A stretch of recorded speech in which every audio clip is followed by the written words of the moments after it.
안녕하세요. 지구과학 읽어주는 유쌤입니다. 저희가 지난 27강에서는 우리 은하의 나선 구조를 파악하는 방법을 자세하게 다뤘고요. 회전 속도 곡선을 분석해서 은하 질량의 분포를 이해하는 것, 굉장히 많은 공부를 했었죠. 자, 이번 28강은 내용의 마지막이에요. 우주의 구조에 대해서 학습을 해보도록 하겠습니다.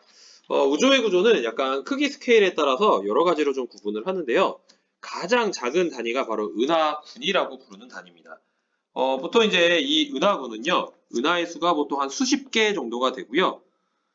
이 수십 개라는 단어가 굉장히 중요한 의미를 갖는 건 아니고요. 어쨌든 예를 들어 수십 개 정도가 돼요. 이게 상대적으로 이제 비교를 할 건데, 중요한 표현은 또 뭐냐면 이 중력에 구속되어 있습니다. 일단 중력에 구속되어 있는 수십 개 정도의 은하가 모여 있다 정도라고 볼 수 있고요.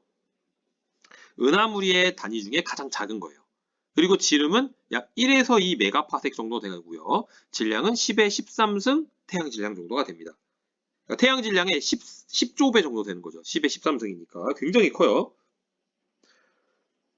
이제 은하군을 구성하는 은하의 종류는 사실 다양하죠. 우리 은하 종류 굉장히 많이 배웠잖아요. 지구과학 1에서부터. 근데 핵심은 아까도 얘기한 것처럼 중력을 서로 작용을 하고 있고요. 굉장히 빠르게 초속 100에서 200km 정도로 운동을 하고 있습니다. 자, 근데 이제 이 은하군이나 하면 꼭 따라 나오는 게 바로 국부은하군이라는 용어가 나와요. 이 국부은하군이라고 하는 용어는 뭐냐면 우리 은하를 포함하고 있는 은하군을 국부은하군이라고 부릅니다. 이 국부은하군에는 안드로메다 은하, 마젤란 은하, 그리고 우리 은하 등 약 40여 개 정도의 은하를 포함하고 있어요. 이 그림에서 보시면 알겠죠?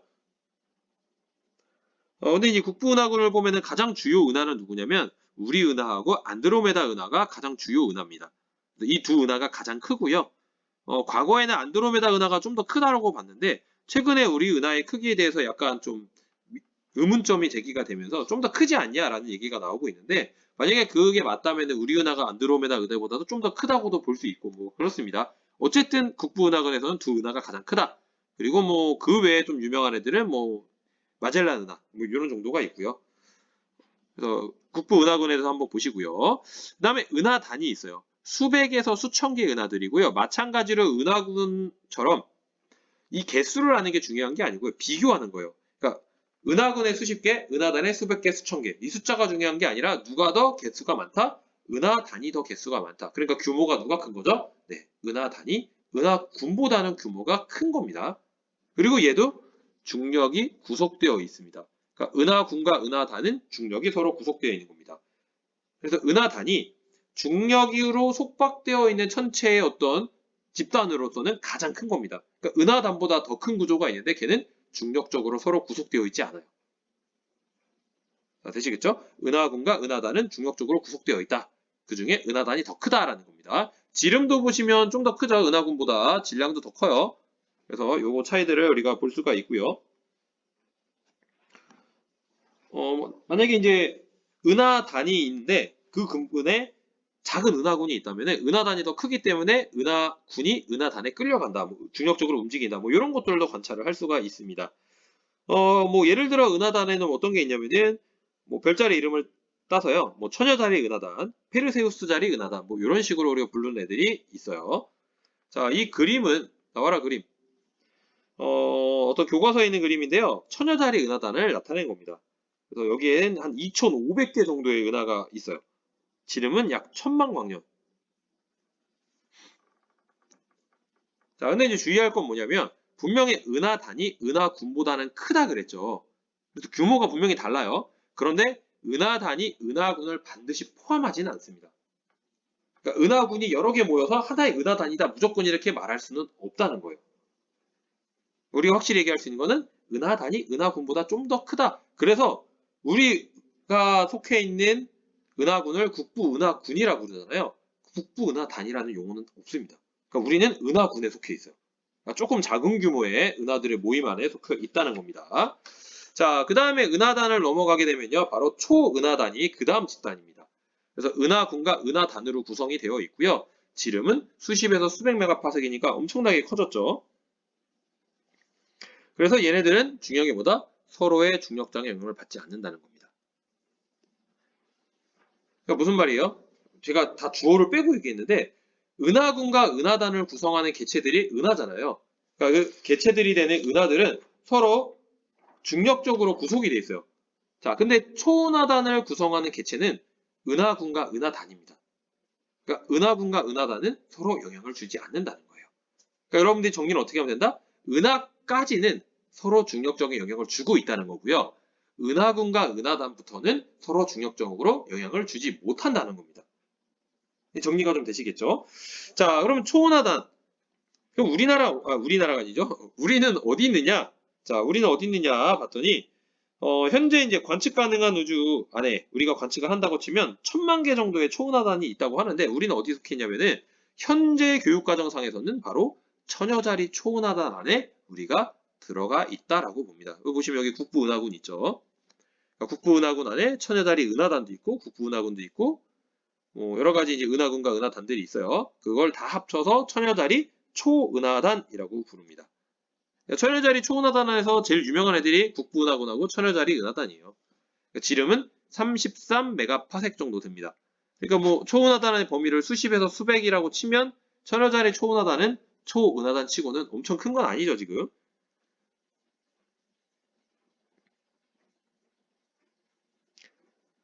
지금 얘 같은 경우에는 지금 아주 큰 건 아닌데 제가 이걸 썼어요. 현재는 국부 초은하단에 해당된다라고 썼거든요. 그러니까 무슨 소리냐면은 현재 교육과정상에서는 천여자리 초은하단을 국부 초은하단이라고 봅니다. 그러니까 우리가 이 초은하단 안에 들어가 있다라고 보는 거예요. 근데 제가 이걸 왜 강조해서 넣느냐면은 자, 다음 슬라이드를 한번 보실까요? 자, 최근에 이제 나온 건데 라니아케아 초은하단이라는 게 있어요. 자, 라니아케아 초은하단을 보시면 이게 영어로 되어 있지만 그림을 한번 보시겠어요? 근데 여기 보시면 로컬 그룹 있죠. 국부은하군이 있네요. 그죠? 그다음 버그 클러스터 여기 있죠? 이거 천여자리죠, 이거. 자, 보시면 아까 앞에 거 그림하고 보시면요. 자, 앞에 그림 나와라. 누가 더 커요? 네. 라니아케아 초은하단이 훨씬 더 규모가 큽니다. 그래서 개수로 보면은 얘 은하가 무려 10만 개예요. 아까 천여자리 초은하단은요. 1300개라 그랬죠? 스케일이 비교가 안 되죠? 질량도 아까 천여자리 초은하단은요. 질량 얼마라 그랬나요? 천여자리 초은하단은 질량은 얘기는 하지 않았군요. 얘는 질량이 10의 17승이에요. 태양 질량에 대해서. 지름이 160메가파섹인데 아까 천여자리 초은하단은 33메가파섹이라 그랬죠. 그래서 라니아케아 초은하단이 훨씬 더 큽니다. 그런데 이 천여자리 초은하단이 라니아케아 초은하단 외곽에 분포한다는 걸 밝혀진 거예요. 한쪽 영역 안에 들어간 거죠. 그러니까 아직은 명백하게 검증은 안 됐지만 만약에 이 천여자리 초은하단이 라니아케아 초은하단이라고 부르는 영역 안에 그냥 일부에 포함된 것에 불과하다면 이 라니아케아 초은하단을 국부 초은하단이라고 볼 수도 있게 된다는 겁니다. 근데 아직은 그게 모든 사람이 수용한 게 아니라서 현재 교육과정상에서는 국부 초은하단이라고 하면은 천여자리 초은하단을 이야기하고 있다라고 봐주시면 되겠습니다. 자, 그러면 이 지금까지 얘기했던 그것들을 좀 상대적으로 크기를 비교해보면 이렇게 우리가 얘기할 수 있어요. 천여자리 초은하단, 라니아케아 초은하단의 일부에 들어가 있죠. 근데 이 천여자리 초은하단 안에 국부은하군 들어가 있고요. 이 국부은하군 안에 안드로메다 은하랑 우리 은하 들어가 있다. 이렇게 봐주시면 되겠고요. 이 주황색 선으로 되어 있는 거를 라니아케아 초은하단이라고 하면 우리 은하가 이렇게 구석탱이에 있다. 이런 개념으로 이 그림을 봐주시면 되겠고요. 마찬가지 비슷한 개념입니다. 지구에서부터 태양계 나왔고요. 태양 주변에 있는 여러 가지 별들, 그리고 우리 은하 나왔고요. 그 다음에 국부은하군 나왔고, 천여자리 초은하단 나왔고요. 그 다음에 마지막에는 우리가 관측 가능한 우주까지 다 나와 있는 이 규모에 따라서 구분을 한 거라고 볼 수 있습니다. 그래서 사실은 천여자리 초은하단 뭐 이렇게 해가지고 나왔던 개념 중에 보시면 우리가 초은하단을 마지막으로 얘기했는데 초은하단 등등등등 다 모여서 나오는 가장 최후의 형태를 우리는 거대 구조라고 부릅니다. 그러니까 은하가 있고 은하군, 은하단이 있었고요. 그 다음에 초은하단이 있었고 얘네들이 모여가지고 나타내는 전체적인 구조를 우리는 우주의 거대 구조라 불러요. 이 거대 구조 안에는 크게 보이드하고 필라멘트, 한국말로 거대 공동과 거대 가락이 있습니다. 근데 먼저 거대 가락부터 보면요. 이게 밝은 부분이에요. 그래서 거대 가락이라 부르는 이 필라멘트는 필라멘트하고 그레이트 월로 나눕니다. 그레이트 월은 우리나라 말로 은하장성이라고 부르는데 저희 교과서에는 그냥 필라멘트는 그냥 필라멘트라고 써 있고요. 은하장성은 영어로 안 써있고 은하장성이라고 써있어요. 필라멘트는 번역을 따로 안 해놨습니다. 근데 이 필라멘트는 뭐냐면 단면이 원형으로 얇아요. 일단 얇은 애들이에요. 그 다음에 은하장성은 탐원 형태고 굉장히 두껍습니다. 그러니까 이 필라멘트라는 거는 그물망과 비슷한 은하가 분포하고 있는 구조의 어떤 모양 자체를 얘기하는 거고요. 은하장성이라고 하면은 초은하단보다 훨씬 더 거대한 규모로 해서 만들어져 있는 큰 구조 자체를 의미하는 거예요. 그러니까 결국에는 어쨌든 은하장성이든 필라멘트든 합치면은 또 거대가락으로 부르는 영어로는 필라멘트인데 이 거대가락이라고 하는 건 결국 뭐냐면 은하들하고요 암흑 물질이 형성한 구조입니다. 그래서 은하단 및 초은하단의 밀도가 높은 영역, 그러니까 은하단 및 초은하단이 이 거대가락 안에 굉장히 많이 들어가 있다는 얘기예요. 그리고 얘네들의 형태는요, 우리가 그 전에 은하군, 은하단 뭐 이런 형태들을 얘기할 때까지만 하더라도요. 물론 이제 저기 초은하단도 약간 그렇죠. 근데 이제 초은하단부터는 약간 그 형태가 좀 다르긴 한데 보통 이제 구형의 형태를 많이 얘기하는데 우리가 우주의 거대 구조까지 가서 얘기하면 명확하게 나오거든요. 얘네들의 형태는 어떻게 나오냐면은 길게 띠를 이어서 분포를 합니다. 자, 그림을 한번 볼게요. 자, 이런 식으로 나타나는 겁니다. 우주의 거대 구조인데 이게 밝은 부분을 잘 보시면 이렇게 길게 마치 이게 다른 말로 하면 그물처럼 이렇게 되어 있습니다. 그래서 여기서 보시면 우주의 거대 구조의 한 부분을 확대했을 때 이렇게 거의 띠처럼 보이죠? 밝은 부분이. 자, 이런 식으로 띠처럼 나타나 있는 게 보이고요. 그냥 뭐 초은하단 정도 같이 가게 되면 이런 띠 구조는 안 보이죠. 그래서 뭐 이렇게 되고 있고요. 그래서 확실하게 띠처럼 보이는 거는 이제 우주의 거대 구조까지 갔을 때부터 시작을 하고요. 그 다음에 여기 보시면 이렇게 약간 상대적으로 좀 어두운 부분들이 있어요. 이거를 우리는 보이드, 한국말로 거대 공동이라고 부릅니다. 근데 여기에는 은하와 암흑물질이 거의 존재하지 않아요. 텅 빈 영역이라고 부르고요. 그렇다고 물질이 아예 제로냐? 그건 아니고요. 밀도가 우주 평균의 10분의 1보다 작아요. 그러니까 아예 0은 아니지만 상대적으로 필라멘트, 즉 거대 가락이 있는 곳보다는 훨씬 더 밀도도 작고 그 말은 은하와 암흑물질이 굉장히 적게 분포한다라고 이야기할 수 있습니다. 여기에서 여러분 혼동하시면 안 되는 게 우주 거대 구조에서 밝게 보이는 부분에 뭐가 있어요? 은하, 우리 눈에 보이는 물질 플러스 암흑물질까지 거기 있다라고 생각하고 지금 표현을 하는 겁니다. 이 개념에서 그래요. 그러니까 우리가 보시면 초기에 밀도가 완벽하게 균형 있지 않았죠. 그래서 온도가 상대적으로 좀 높은 영역에서는 필라멘트가 형성된 거고요. 조금 낮은 영역에서 우리가 거대 공동이 만들어졌다라고 봐주시면 되겠습니다. 우리가 앞에서 제가 설명을 하긴 했는데 은하장성은 필라멘트 중에서 특별히 규모가 더 크고 몰려있는 특정 구조를 지칭한다 그랬잖아요. 근데 뭐 이거를 크게 구분하는 게 의미는 없어요. 고등학교 때는 참고로만 봐주시면 됩니다. 자, 그래서 우리가 우주 거대 구조를 그림을 한번 보면요. 이렇습니다. 여기 분홍색으로 되어 있는 게 슬론 은하장성이라는 거고요. 그 다음 밑에 있는 게 CFA2 은하장성이라고 부르는 겁니다. 그래서 1989년에 얘가 발견이 됐고요. CFA2 은하장성이. 그 다음에 2003년에 슬론 은하장성이 발견이 됐어요. 아마도 한 수백 메가파섹 정도의 길이라고 보여지는 거고요. 보시면 알겠지만 길게 띠를 그리고 있는 것을 볼 수가 있습니다. 그 다음에 오른쪽 그림은 이렇게 우주 공간을 단면으로 보았을 때 잘 나오면 나타나게 되는 이 빈 공간, 거대 공간을, 거대 공동을 보여주는 거고요. 1978년에 처음 발견이 됐어요. 그리고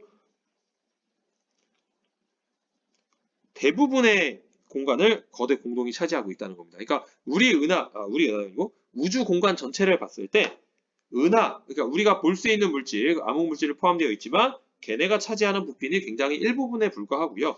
거대 공동이라고 부르는 영역이 훨씬 더 큰 부피를 차지하고 있다. 이렇게 봐주시면 됩니다. 자, 그러면 이제 이거 보시면은 이거는 뭐 이제 동영상처럼 이제 해놓고 오긴 한데 뭐 동영상이 중요한 건 아니고요. 중요한 거는 이 그림들이 뭐냐면 왼쪽부터 봐주시면은 뭐 암흑물질 밀도, 가스 밀도, 가스 온도, 운동 에너지, 열 에너지, 가스 충격파를 시간에 따라서 어떻게 변화되는지를 보는 거예요. 그래서 초기에 우주 밀도가 아주 작은 오차 범위에서 불균이 했는데 이게 결국에는 필라멘트하고 보이드를 형성하는 데 영향을 줬다는 거고요. 중요한 건 뭐냐면 지금 이 처음에 시작한 게 G가 20부터였는데 이게 빅뱅 후 1.8학년이 지난 시점이에요. 그러니까 지금 보게 되면 이때 빛을 방출한 거는 약 358억 광년 정도 멀어져 있는 거고요. 참고로 보시면 중요한 건 요건데 암흑물질은 중력에 의해서 모이고요. 중심부에는 일반 물질로 이루어진 가스가 응축되면서 은하가 형성됐다는 거예요. 그래서 그 결과로 은하들이 자연스럽게 거미줄처럼 이렇게 띠처럼 암흑물질의 분포를 따라가서 필라멘트 구조가 만들어졌다는 겁니다. 자, 뭐 이거는 뭐 비슷한 맥락으로 거대 구조가 아래에서부터 위쪽으로 이렇게 해서 뚜렷하게 진화가 되었다라는 걸 보여주는 사진이고요. 그러니까 정리, 최종적인 건 요겁니다. 그러니까 초기 우주에서는 물질이 약간 뭉쳐져 있는 상태로 나타나요. 그러니까 시간이 지날수록 밀도가 높은 지역으로 좀 더 많은 물질이 끌려 들어가면서 거대 구조가 점점점 뚜렷해지는 거죠. 그래서 여기처럼 처음에는 뭐 거대 구조 전혀 안 보이죠? 그런데 방금 얘기한 것처럼 아주 약간 미세한 차이였던 게 시간이 지날수록 밀도가 높은 지역으로 물질들이 더 끌려가다 보니까 점점 더 가까이 올수록 거대 구조가 훨씬 더 뚜렷해지게 보여진다는 겁니다. 그래서 암흑물질이 일반 물질을 끌어당겨서 거대 구조를 형성하게 된 거고요. 결과적으로는 우주의 거대 구조도 결국 암흑물질의 분포에 따라서 결정이 됐다는 소리예요. 그래서 현대 우주론에서는요. 우주의 거대 구조를 우주 진화의 초기 단계 흔적으로 현재 생각을 하고 있고요. 그래서 계속적으로 연구가 이루어지고 있다는 겁니다. 그래서 최근 연구 결과에 의하면 교육과정에 있는 건 아니고요. 우주 거대 구조의 형태도 시간에 따라 변화가 되어 왔고 이것도 우주 팽창의 결과적 일부라고 지금 생각을 하는 거죠.